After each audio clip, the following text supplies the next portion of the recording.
Banks are preparing for a recession and a debt crisis in 2022. For instance, take a look at what the CEO of JP Morgan just said. Jamie Dimon says, brace yourself for an economic hurricane. You better brace yourself. JP Morgan is bracing ourselves, and we're going to be very conservative with our balance sheet. Meanwhile, the CEO of Wells Fargo just said that there's no question the US economy is heading into a downturn. And if the CEOs of big Wall Street banks are preparing for a recession, if they're getting more risk averse, you can bet that recession is guaranteed to happen, because America's economy and housing market and stock market in 2022 is fueled by massive amounts of debt. And if banks become more cautious in lending out that debt, it's going to mean an economic crash. That's because right now, between US consumers and the US government, there is a $43 trillion debt bubble raging in the background of this economy. That $43 trillion debt figure is something you better be paying attention to, because it's more than double the amount of personal income that exists in America. Americans bring in $21 trillion a year. The debt's $43 trillion a year. This gap is getting wider and wider. What this means is that the US economy has become more and more addicted to debt. It needs debt to sustain its growth, because we as Americans, we are consuming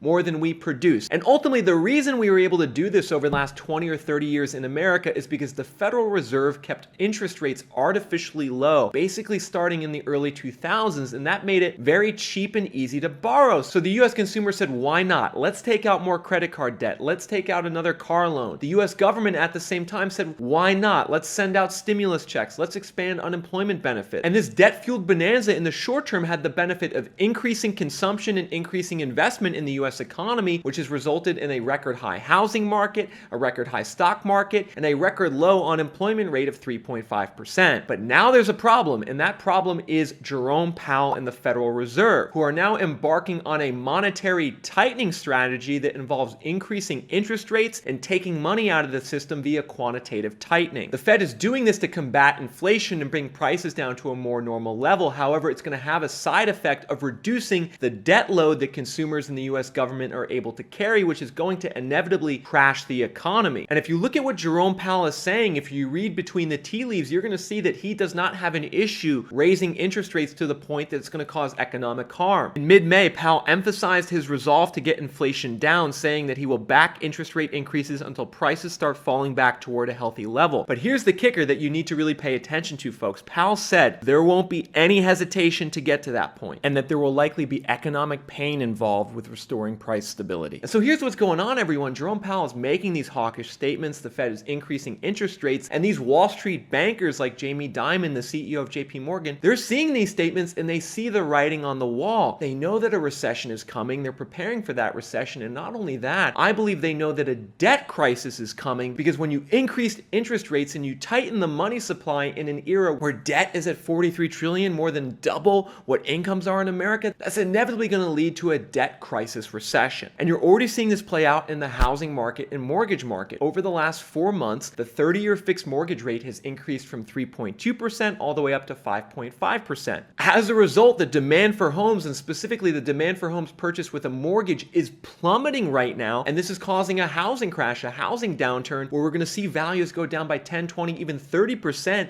in certain markets. And it's all because there's now a restriction of the debt available to go into the market. The same thing is likely to happen with credit cards. While we've seen credit card debt increase over the last several months, I think we're likely to see it stabilize or go down in the future, because now that the Fed is hiking short-term interest rates, that's going to increase the consumer's cost of holding a credit card balance. It's going to make banks less likely to raise credit limits. The end result there is going to be a decrease in consumer spending in America, which is of course going to be a big problem for the economy, because nearly 70% of US GDP comes from consumption. You can see it was 60% 30 to 40 years ago. Now it's 70%. And this reliance on consumer spending really scares me regarding the US economy in 2022 and makes me think the crash is going to be even worse, because not only are higher interest rates going to inhibit the ability of consumers to spend, on top of that, consumers have their lowest confidence levels in the economy that they've had in nearly 50 years. We know this because the University of Michigan Consumer Sentiment Survey is showing a record drop in consumer confidence right now. We can see that the Consumer Sentiment Index of 58.4 in May is well below the long-term average, and it's actually near an all-time low. The only other two times in US history where sentiment was this bad, consumers felt this bad about their their finances and the economy was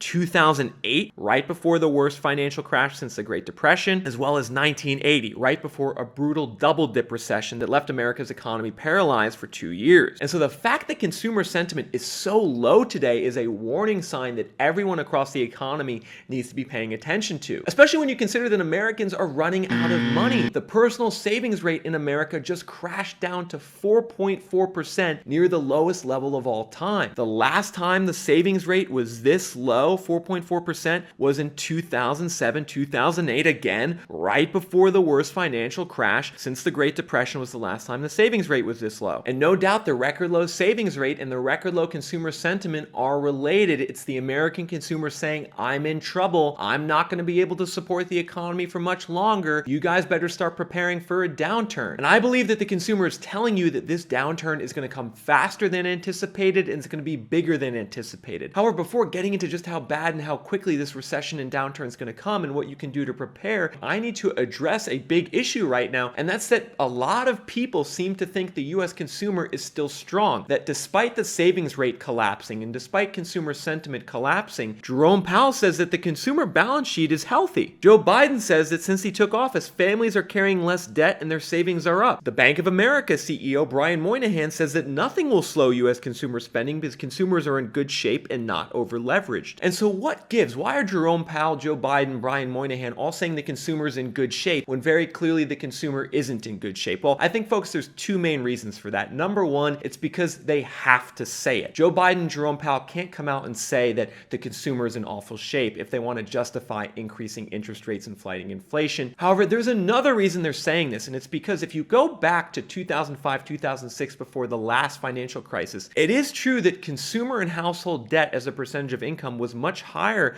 back then than it is today. You can see that on this chart. Consumer and household debt, which includes credit cards, mortgages, student loans, and auto loans, peaked at around 120% of total income levels in early 2009. That was driven by debt of $14.4 trillion and income of $12 trillion. Today, that household debt figure is actually down to 88% of income, which is still well above the long-term average, but isn't as bad as it was in the mid-2000s. So I want to be clear about something with you all. The fact that consumers have less debt today than they did 15 years ago is a positive sign. However, I believe that this is lulling people into a false sense of security, thinking that this recession, this crash is not going to be as bad, because we need to look at more than just consumer and household debt. We also need to look at government debt. And when you layer the orange line, government debt as a percentage of income on the same graph, you can see that this has shot up dramatically over the last 15 years, going from 43% of income all the way to 112% of income. And basically, the reason the government debt's gone up so much is because the government has had to support the economy so much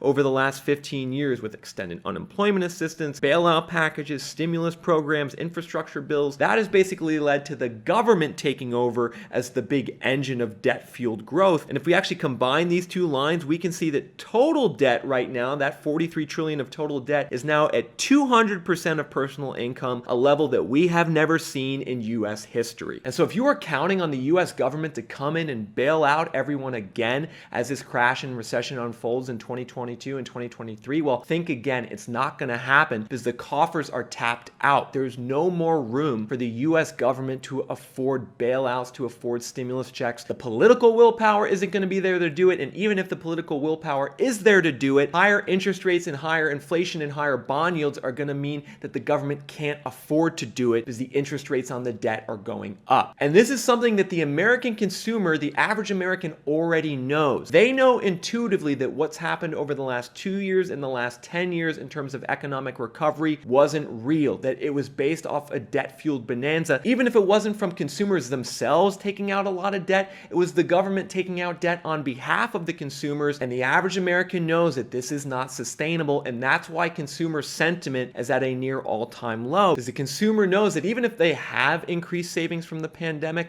even if they have a better job than they did 2 or 3 years ago, they know that in the future the training wheels are off on the economy, and they are likely going to need their savings surplus to be able to afford the higher costs of gas and food and to weather the storm for the debt crisis fueled recession that's coming. Now, at this point in the video, I need to address a point I think a lot of you are thinking of in your head. You're saying, all right, Nick, I see how reduced debt levels are likely in the economy, and I see how reduced debt will likely lead to reduced consumer spending and will hurt the markets and all of that. But what about defaults and delinquencies? Because people keep saying that that loan quality, whether it be mortgages or consumer loans, is so much better today than it was 15 years ago. Does higher loan quality mean that we're not going to have a debt crisis? And folks, the answer is no. All that needs to happen for the debt crisis to unfold is that we'll just need to see a restriction in the new issuance of debt. That's all that needs to happen. Because as long as the issuance of new debt goes down, that means that economic growth in America is going to go down. And any defaults and foreclosures and delinquencies that get piled on top are just going to make the situation even worse. And no doubt they are around the corner. It's why Jamie Dimon is saying that JP Morgan isn't going to really be servicing FHA mortgages anymore, because he's saying he knows the default rate on those mortgages is going to go to 5 to 10%. So JP Morgan doesn't want to make those loans. They don't want to service those loans. So the defaults and delinquencies are going to happen, but that's not the main story here. The main story is the fact that debt's going to be harder to issue and it's going to be harder to borrow in this inflationary and higher interest rate economy. Now, the other question I think a lot of you have on your mind is, yeah, but isn't the Federal Reserve just going to go back to printing money and cutting interest rates as soon as first sign of economic harm comes? Like, a lot of people seem to think